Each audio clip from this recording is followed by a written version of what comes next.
Hello, welcome. We are here for a reading wrap-up. So, there is something about having a very restricted amount of time that makes me very focused. I've always been that way. I was always the kid that did the homework the night before it was due, still writing my essays, all of that. But those always turned out to be really well done because I've always been that person. That has held true for the month of May because I mentioned before that I had 10 days in the beginning that was sort of free and clear, and then I had my middle 15 where I was just busy, like something going on pretty much every day. And then I am right now in the last 5. I actually only have a couple days left of May, but I still also have a couple books that I am working on. So I'm actually going to do this video in a different format. We're going to talk about adult books first, and then my middle grade books will be last because future me is going to record those because those are the books that I'm still reading. So let me clear my space. This is the puzzle I did for Memorial Day. I just felt like it was a good Memorial Day kind of puzzle, but I want to clear it out. I am currently working on a really cute one. This is the paper that comes with it. I think it's super pretty. Nice for spring, a little busy and a little, but it's been working well for, I love some of these puzzles, especially these old puzzles where you can just pick them up. But this is a photograph and it has not aged well. It is not in a high definition puzzle. But anyway, so I'm going to start with my nonfiction books and I'll sprinkle my statistics here and there. But I read 3 nonfiction books this month, and I actually really enjoyed them, and they're all varied, very different books. The first one, and they've all been in videos, but the first one I'm going to talk about is Erma Bombeck's Motherhood's Second Oldest Profession. I'll leave this right here. What to say? I pretty much said what I had wanted to say about it.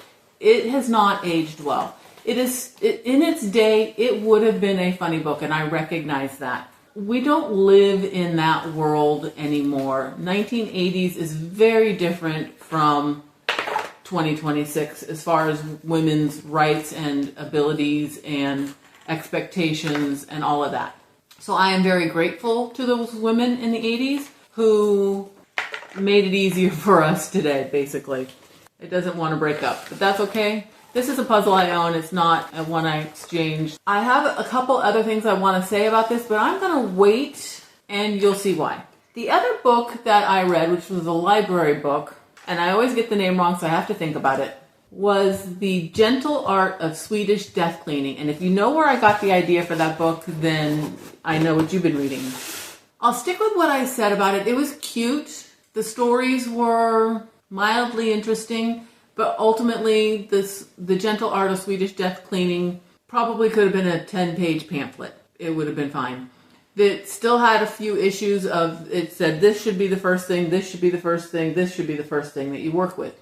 But ultimately, the first thing that you should start clearing out are the least emotionally attached items.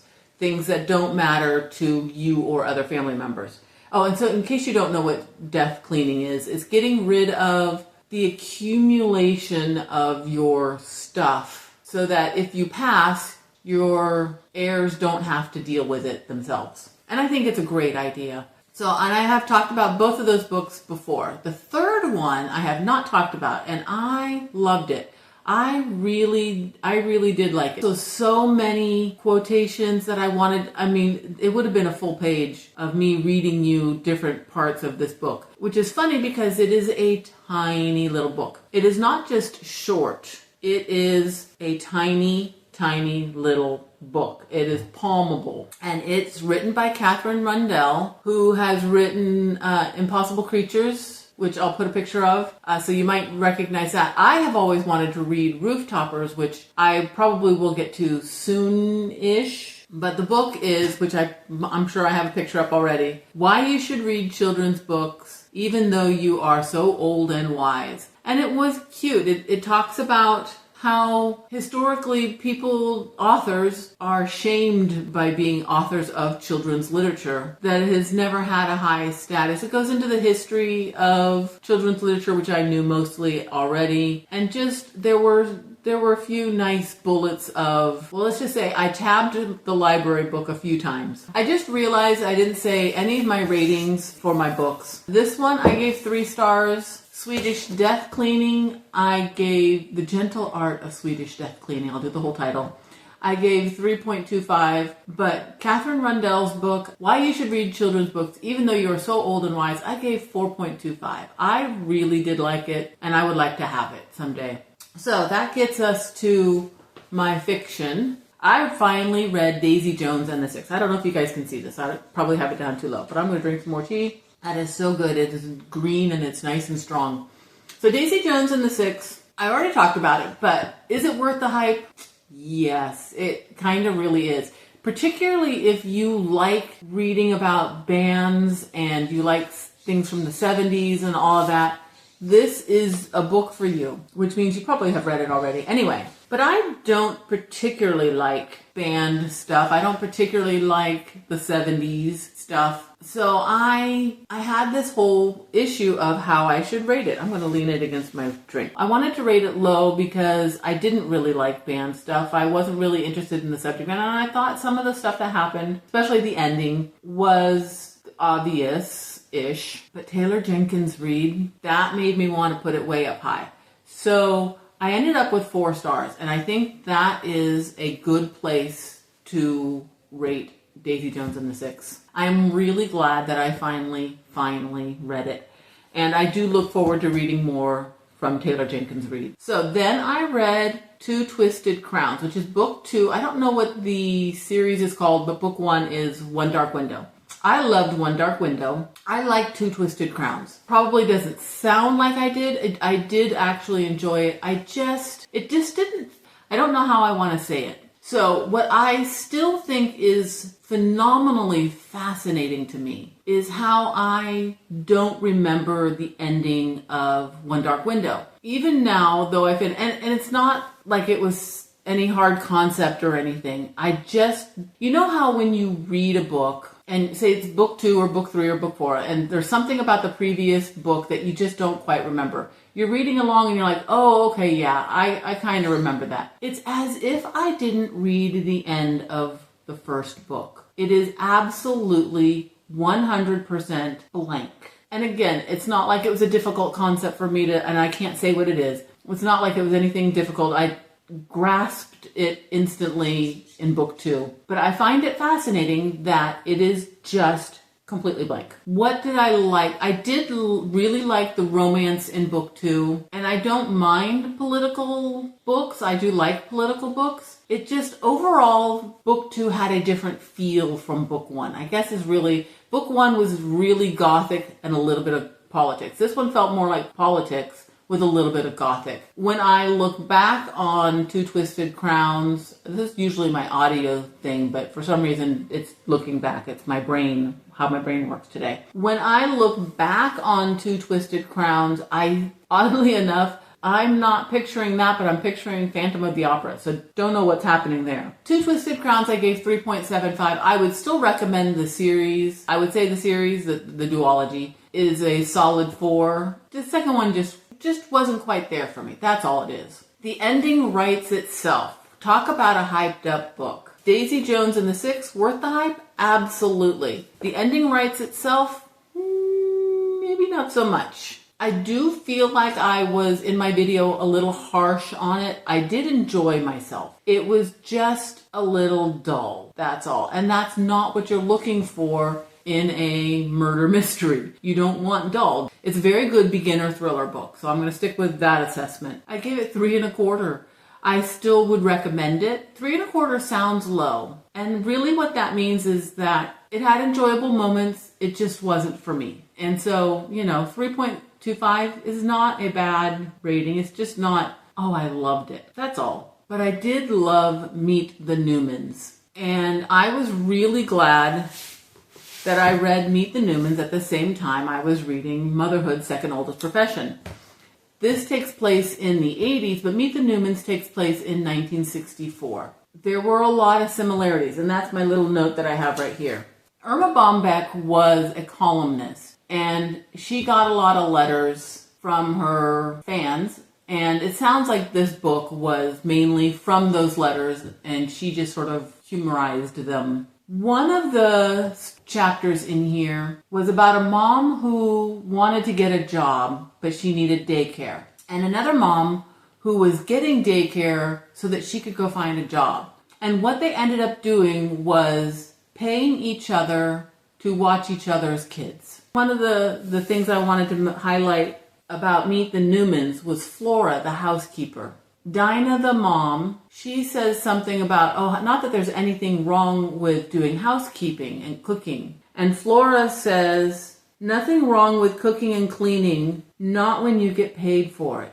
And I think that those two, that was one of the reasons why both of those books, I'll put this over here with that over there, why both those books worked well together, because it just showed you that getting a paycheck, it's validating. So I really liked reading both of those books together at the same time. Even though motherhood was very dated, I loved Meet the Newmans. I'm an outlier. It's kind of a lower rated book, but it spoke to me. And so I gave it 4.5.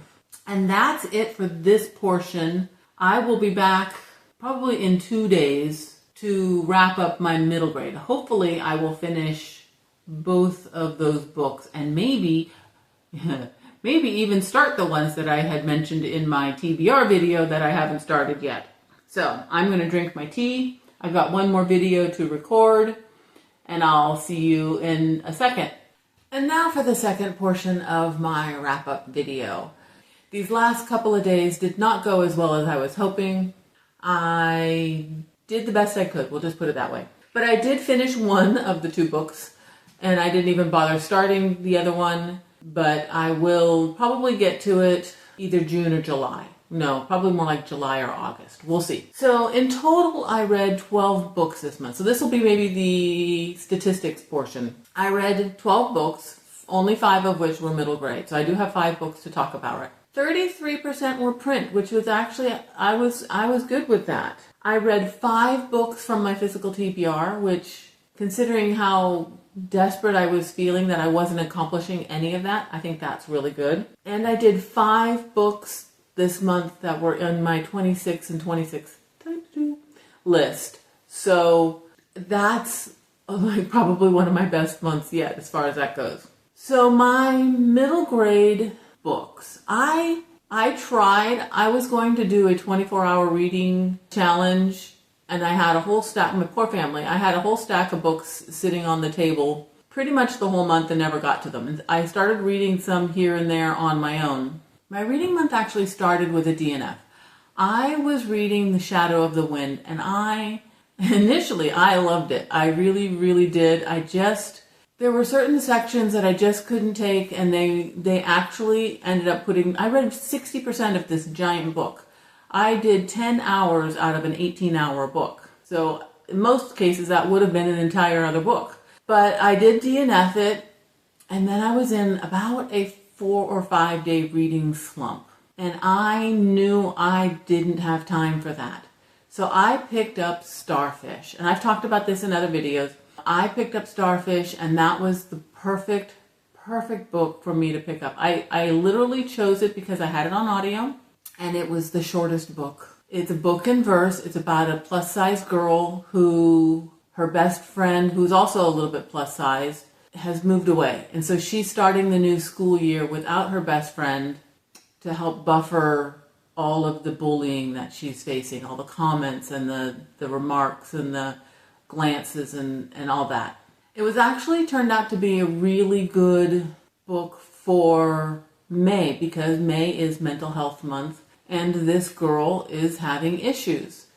She's also being bullied by her mother, and her father is a psychiatrist or psychologist. I don't remember which. But this girl is seeing somebody, and she is learning how to cope, learning how to deal with her angers that she has, and it was such a good book. super short, it's in verse. It was amazing. It really was. I gave it 4.75.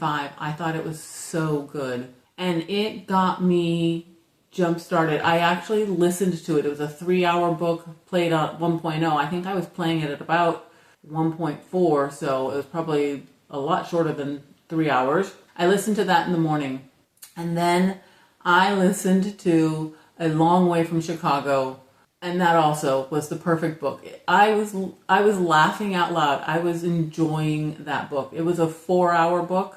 It's a book I have wanted to read forever, like many, many years, and I wish I had read it many years ago so that I could have encouraged my kids to read it. It was fun. It was silly. It's about 2 kids, a brother and a sister, who are from Chicago in the Depression era. I believe it's Depression era. And they spend a week with their grandmother every summer. And so each couple of chapters is a different summer. So the kids are getting older. The grandmother is getting a little, I don't want to say stranger because she was pretty strange in the beginning, but the antics that the grandmother gets into and then brings the kids along, it was just fun. So I will definitely see if I can find the second book and read that one. That was really good. I gave that 4.5. So I had a horrible reading slump for a very short time. That's not really that bad of a reading slump.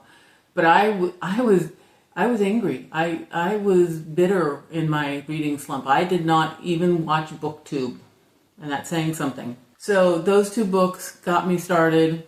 It was that few days, though, that I lost my momentum. Somewhere in the middle, I finally read, let's see if I can say it, The Insignificant Events in the Life of a Cactus. I did it. I don't know why I have the hardest time saying that out loud. I knew it was going to be good. I didn't want to jinx myself, and I think I did a pretty good job. It's about a girl she was born without arms, and her parents adopted her when she was 2, and they have made her do stuff on her own. So she's very good at doing everything on her own. Kids at school have grown up with her. She went to kindergarten there, but it's now 7th or 8th grade. I think it's 8th grade, but I'm not entirely sure. And the parents have moved.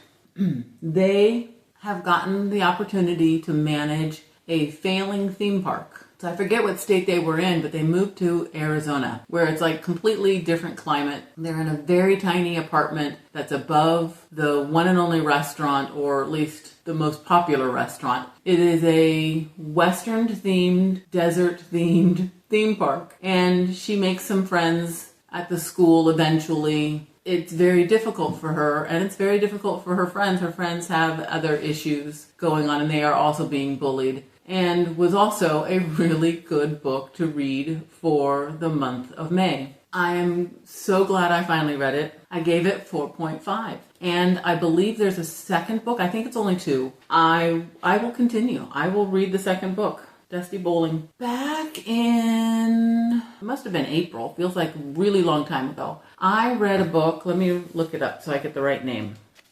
The Nanny's Handbook to Magic and Managing Difficult Dukes. It was ultimately a cozy romantasy, and when I was reading it, I felt like the author had said, well, where did Mary Poppins get her magic? And that was sort of her answer to it. It was a very cute book. But it made me feel like reading Mary Poppins. You can't really tell that this is Mary Poppins, but it is. Mary Poppins. I love the movie. But if you think about it, even in the movie, Mary Poppins herself is not a very likable character. She's very stern, very curt with the kids, which is part of the era. They didn't believe in coddling children. And that holds true in both the movie and in the book. But even more so, she's actually mean in this. I Googled what is it that we're supposed to get out of reading Mary Poppins. And it said that to bring imagination into the kids' lives. If that's true, then why did she scold them so much when they brought up the fantastical things that happened? It felt really mean in some parts. I went in with very low expectations because, again, I love the movie. Though I don't honestly know why I love the movie, other than the cute songs, the cartoons, Julie Andrews and Dick Van Dyke,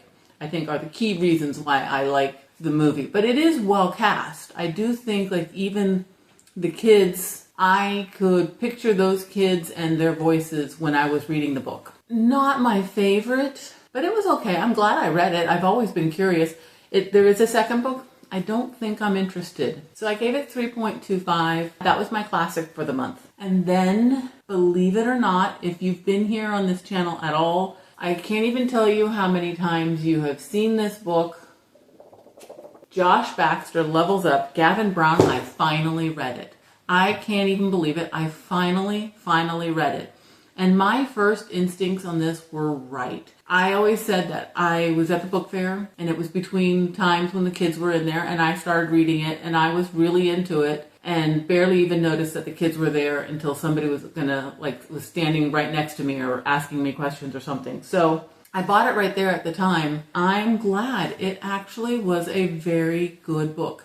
It's about Josh Baxter who, he's struggling. He's moved, this is his third school in like a year and a half or so. And he's lost track of all of his old friends. And he's just tired of being the new kid. And he's starting, I think it's 7th grade. And it's a month or so into the school year. So everybody's already established and all that. And so he gets into the math class and he's struggling in the math because some sections are easy. He's done that before, but some sections he doesn't know anything about because he's never done that in his other schools. It's just him and his mom and his sister. His sister's in high school, and of course she's so perfect, so it's really hard for him. And he's very much into gaming. Now, I would probably, if I had been even remotely into those kinds of games like Mario Kart and I have no idea what else, then I probably would have really liked this. But I really don't like those games. Like, I leave the room when my family are playing those games. Josh Baxter is using the messages from the games to kind of motivate himself. He finds his group of friends and there's a big gaming event at the end of the year and there's of course the bully of the school and all of that, but it's very well done. I gave it 4.25. And honestly, if I were into games more, it might have been higher. I think that the perfect audience for this is if you have a kid who likes games, doesn't like to read. I think that this would be a really good book for that person. And those are the 12 books and the DNF that I read last month. I did really well on my plan to read, my TBR that we picked out together. I'm really happy with that.